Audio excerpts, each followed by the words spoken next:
We have a big winner and a big announcement to talk about, and NASCAR as we know it will never be the same. Or will it?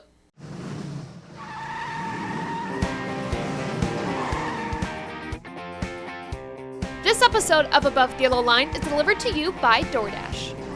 Use the promo code NASCAR30 to get 30% off your first Doordash order.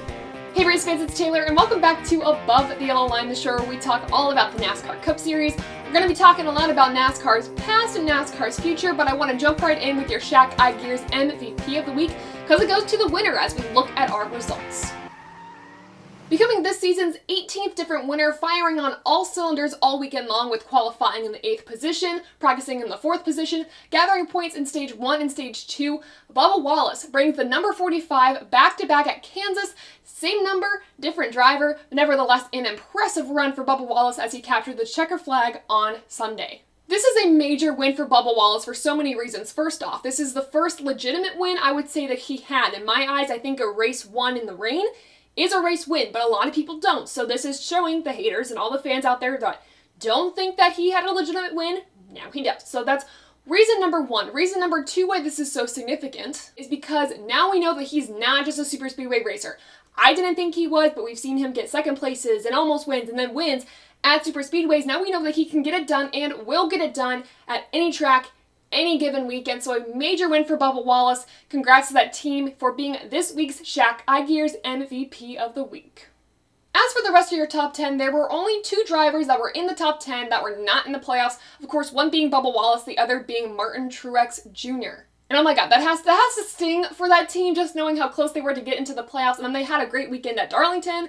I know that he did not finish that race, but he looked like he was going to win that race, so he had a really solid car. And then having a solid car and a solid result at this race, that has to suck. At least I hope it gives them some momentum to go into next year with, saying, hey, this stings a little bit. We didn't get into the playoffs, but we are hungrier than ever for maybe Martin Truex Jr.'s last year in the Cup Series before he retires, maybe not, to go get that championship in 2023. So really sucks to see Martin Truex Jr. do well, but I mean that in the best possible way. Then in second place we had Denny Hamlin. He received his 34th pit violation of the season with equipment interference. And there were a list of drivers that actually had pit road dilemmas, pit road issues, whether it be penalties or whether it be slow pit stops. It plagued over half the playoff drivers. That was kind of the theme for this weekend. It shook out the results a little differently than I think what we would have gotten if everyone was pretty clean on pit road. I think just the stakes are too high at this point. I think everyone has the pressure on them, especially the pit crews, and that's why we're seeing a lot of things slip on pit road, but a lot of these issues too are driver driven. Of course, we saw speeding penalties, we just saw a lot of pit road issues. I'm hoping that we can clean up for Bristol. Granted, Bristol's pit road area is a little tricky, so maybe not, but I guess we'll find out as we go forward. But yeah, not good for Denny Hamlin. I'm sure he wants to wipe that record clean going into 2023, but that 34th pit violation for Denny Hamlin, not a good look at all. Then in the third position, Christopher Bell. Fourth, Alex Bowman, who I thought was going to win this race at one point or another, just wasn't able to hang on to it. Sixth, William Byron, another strong run for the Hendrick Motorsports team. Seventh, Chastain. Eighth, Larson. Ninth, Blaney. 10th, Suarez. 11th, Chase Elliott. I will say this was a really rough weekend for him. Of course, he rebounded to finish inside the top 15, but even just saying that, inside the top 15 for Chase Elliott is not good considering the regular season that we have seen him have. Darlington, he qualified outside the top 15. This racetrack, he qualified outside the 15, and he's having to work his way through the field rather than competing for wins. I don't know what happened to that team. I don't know why the brakes have suddenly been put on, but I hate to see it when drivers are so dominant during the regular season, and then when the playoffs hit, everything goes wrong. I feel like this is his championship to lose, and at this point, he is losing it. I do not see him getting out after the round of 16. I think he's going to make it past the round of 16, but after that point, the points are so tight, and there's actually a lot of shifting around in the points more than I thought. We'll get to that in a second, but I am a little concerned for Chase Elliott, but I do not think we should have like a full alarm fire for Bristol. I think he will be okay as he's sitting decently in points, but a little worried for Chase Elliott, the playoff driver who I think should win the championship this year. Then in 12th, we have Austin Cindric, 13th Briscoe, 14th Austin Dillon, 17th Logano. Then in 26th, we had Kyle Busch. We're going to talk about him a little bit later in the show, but not a good weekend at Kansas. I'm not going to talk about it anymore. I'm sure he just wants to look past it. He had a spin late in the race, equipment interference. I don't know if his head wasn't in the game or what was happening, but it's just a weekend to forget for Kyle Busch.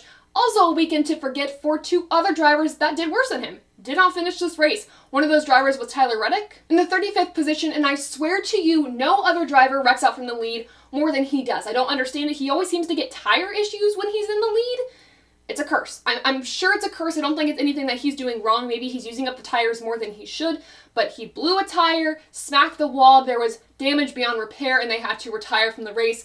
Another driver that smacked the wall on Sunday was Kevin Harvick. On lap 32, Wallace and Chastain were fighting for position in front of him, and unfortunately, when they slid up in front of Kevin Harvick lost nose of the car, got really loose, smacked the wall, had damage beyond repair, and had to retire from the race. This is obviously 2 DNFs in a row for Kevin Harvick in the playoffs, and that kind of puts him in a must-win situation, at least I think it is. I think mathematically he has to win in order to move on, which is a shame because I had him in my round of 8 bracket. A lot of you had him in your championship 4 in your brackets, so for somebody who we thought was going to go very far, considering the late momentum he had in the season, I am very concerned for Kevin Harvick going into Bristol, but there's also a reason why I'm kind of not. We'll talk about that later, but that is how your playoff contenders finished the race at Kansas.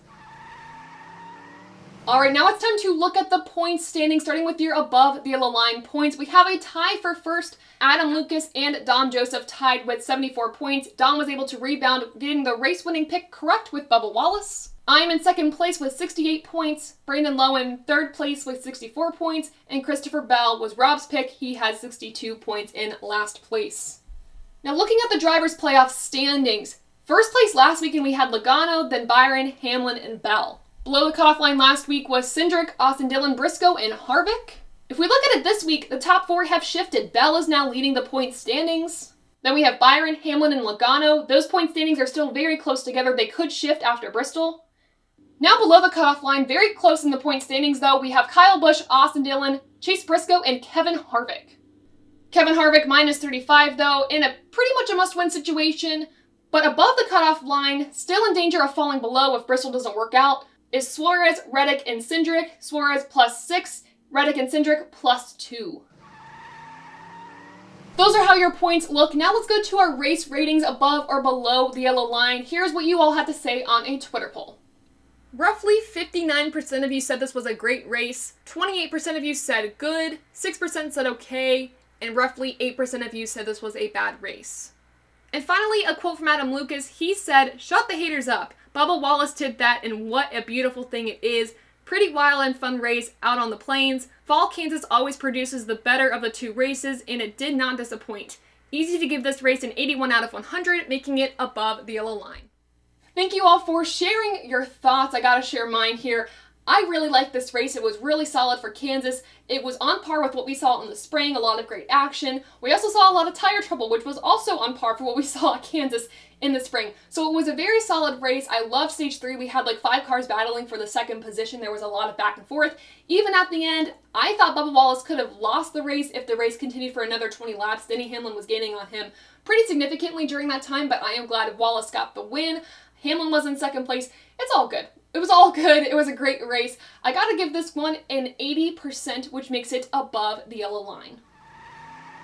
Alright, with Kansas recapped, now let's go down the line talking about key storylines from the past week in NASCAR. Starting with NASCAR's past, coming to NASCAR's present, North Wilkesboro Speedway will be the All-Star race in 2023. A lot of you actually caught on to this. North Wilkesboro issued a statement the day before this announcement happened saying that they were going to cancel their dirt races in October because there wasn't enough time to take up the asphalt and move to a dirt surface. A lot of you were speculating. Dale Jr.'s comments even had a lot of us speculating beforehand as well, saying that he wanted the asphalt surface to stay at North Wilkesboro. Then a lot of you caught on that maybe we're going to see this track on the 2023 schedule. Turns out we are getting rid of Texas, we are moving in North Wilkesboro, and I could not be more excited. The All-Star race will take place the weekend before the Coca-Cola 600, May 19th through the 21st is when North Wilkesboro will happen. And this news is major for so many reasons. I mean, first off, the historical context that North Wilkesboro brings. Second off, this shows that NASCAR is listening to the fans' feedback and what we want. We did not want Texas. Nobody really liked Texas. We wanted North Wilkesboro in some capacity, and this was a really happy medium to bring back some history to the sport.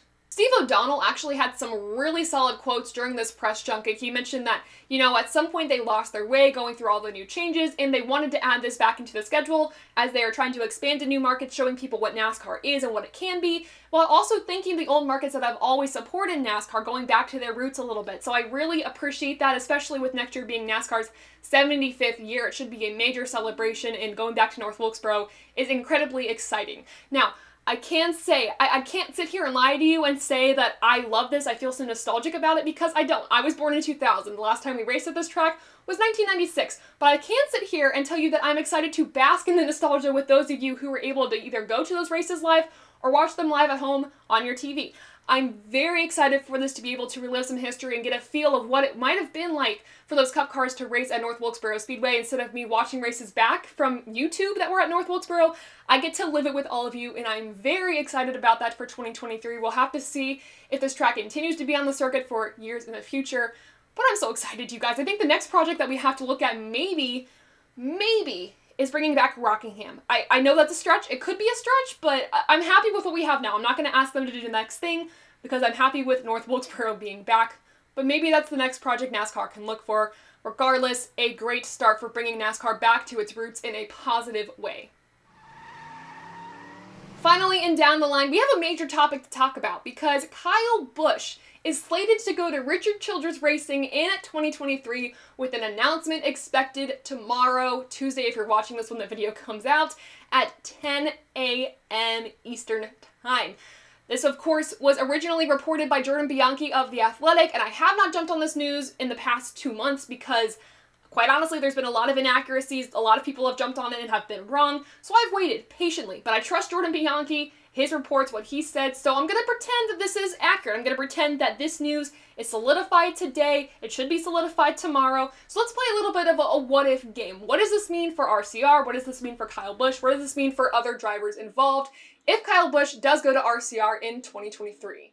Kyle Busch's move to RCR in 2023 would terminate a 15-year relationship between he, Joe Gibbs, and Toyota Racing. Of course, though, it's no secret that Joe Gibbs' lineup has changed a lot in the past decade. As Daniel McFadden pointed out on Twitter, this is actually the 7th different full-time lineup that they've had in the past decade. This will also impact Kyle Busch Motorsports, though we're not sure on what capacity quite yet. I'm assuming that there's probably going to be a manufacturer change, but I'm also sure that we're going to have more details on that when the news is official or in the following weeks to come. Now let's look past Kyle Busch at the bigger picture in 2023. What happens to RCR, and most importantly, what happens to Tyler Reddick? Because if Kyle Busch goes to RCR in 2023 and Richard Childress is like, hey, Reddick, you wronged me, your timing could not have been worse, I'm going to make sure you know your timing could not have been worse, you're out of a ride, find something else. I don't think Childress is that, I don't want to use the word petty, but that petty to just kick Reddick out of a ride completely, but I understand both sides of the argument, right? I understand that Reddick wants to look out for his future. He didn't want this like 1 year by 1 year contract deal. He wanted to secure something for the future because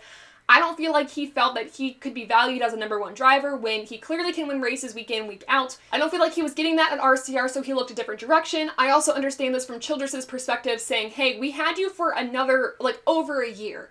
You make this announcement now, it stings a little bit. I can understand that. But if Reddick is kicked out of a ride, or another scenario could be that he drives a third car at RCR and maybe that car's unchartered. Or maybe they try to find a charter for it with the hopes of moving Austin Hill up in 2024 to that chartered spot at RCR, creating a 3-car team. But if Tyler Reddick was to be kicked out of that ride at RCR and moved to 2311 Racing, the same issue would apply. Denny Hamlin has said that the 45 car is Kurt's if he returns next year, and that's a big if. If Kurt does return next year, that puts Tyler Reddick in the same scenario. Does he drive an unchartered car? Does Denny Hamlin work to get a charter before the season begins? There's a lot of variations. And then also, though, if Kurt doesn't return, decides to retire, which I hope doesn't happen, then Tyler Reddick would get the 45 car. The final question that we have is who gets the 18 car, and that's pretty clear to me. That would be Ty Gibbs, quite honestly. If anyone else but Ty Gibbs gets that ride, I will be shocked. But I could see a scenario where maybe Joe Gibbs and Denny Hamlin could work something out to where if Tyler Reddick is kicked out of a ride for a year, maybe they hold up Ty Gibbs' process for a year and put Tyler Reddick in the 18 car as things get sorted out at 2311 Racing, then he moves over. That's a possibility I don't see being really probable here, but if something drastic were to happen, if Tyler Reddick were to be without a home next year, Maybe that would be a solution if Joe Gibbs was willing to work with him, but that's what I see happening, potentially all the scenarios that are playing in my head for next year as Kyle Busch is slated to go to RCR in 2023. Let me know what you think, though, and what you see happening to Tyler Reddick. Alright, so that was down the line. Now let's preview this weekend's race, the Bass Pro Shops night race at Bristol, one I love every year, starting with your track facts and driver stats. The race length for Bristol is 500 laps or 266.5 miles long. The racetrack length is 0.533 miles. Stages 1 and 2 are both 125 laps each, and the final stage doubles being 250 laps. As for your driver stats, the last driver to win at this track, not being Bristol Dirt, is Kyle Larson. The active driver with the most track wins is Kyle Busch with 8 wins. The active driver with the best average finish at the track is Eric Jones with a 12.4 average finishing position. The team with the most track wins, following in Kyle Busch's footsteps, is Joe Gibbs Racing with 13 wins. And finally, wins by manufacturer, Chevy has 46, Ford has 39, and Toyota has 12. All of this information from driveraverages.com. Closing this out with your to watch, to worry for the Bristol night race, starting of course on the negative side with your drivers I'm going to be worried about.